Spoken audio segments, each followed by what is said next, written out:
today we're going to read The Open Road and other silly stories from The Wind in the Willows. The Inchcape Rock. In the North Sea, there is a great rock called the Inchcape Rock. Many boats and ships have been wrecked on that rock, for it is so near the top of the water no vessel can sail over it without striking it. More than 100 years ago, there lived, not far away, a kind-hearted man who was called the abbot of the Aberbrothok. It is a pity, he said, that so many sailors should lose their lives on that rock. So the abbot got a buoy fastened to the rock with a strong chain. It floated back and forth on the shallow water.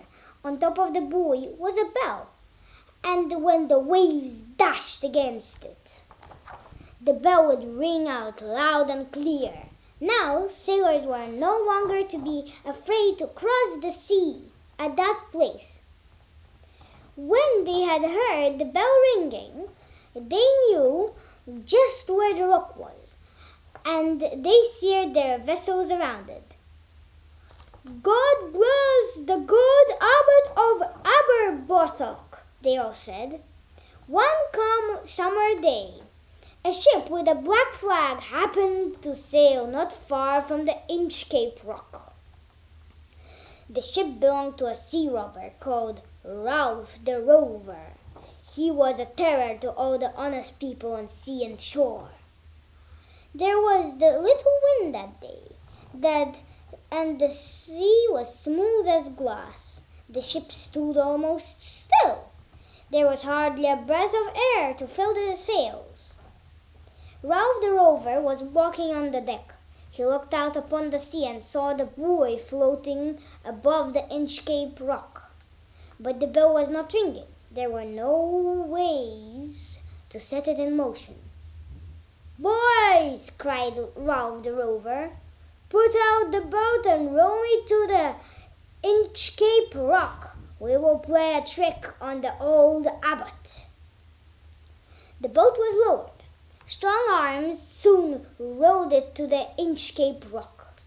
Then the robber, with a heavy axe, broke the chain that held the buoy. He cut the fastenings of the bell and fell it in the water. There was a gurgling sound as it sank out of sight. "The next one that comes this way will not bless the abbot," said Ralph the Rover. "Ha, ha, ha!" Soon a breeze sprang up and the black ship sailed away. The sea robber laughed as he looked back. "Ha, ha, ha!" and saw that there was nothing to mark the place of the rock. For many days Ralph the Rover soared the seas and plundered many ships. At last he chanced to sail back towards the place from which he started. The wind had blown hard all that day. The waves rode high. The ship was moving swiftly. But in the evening the wind died away, and a thick fog came on. Ralph the Rover walked on the deck once again. He could not see where the ship was going. "If the fog could only clear away," he said. "I thought I heard the roar of breakers," said the pilot. "We must be near the shore." "I cannot tell," said Ralph the Rover, "but I think we are not far from the Inchcape Rock. I wish we could hear good abbot's bell." The next moment there was a great crash. "It is the Inchcape Rock!" the pirates cried as the ship gave a lurch to one side and began to sink. Bloop. "Oh, what a wreck am I!" cried Ralph the Rover. "This is what comes out of the joke that I played on the good abbot. What was it that he heard? All the waves rushed over him. Was it the abbot's bell ringing from him far down at the bottom of the sea?"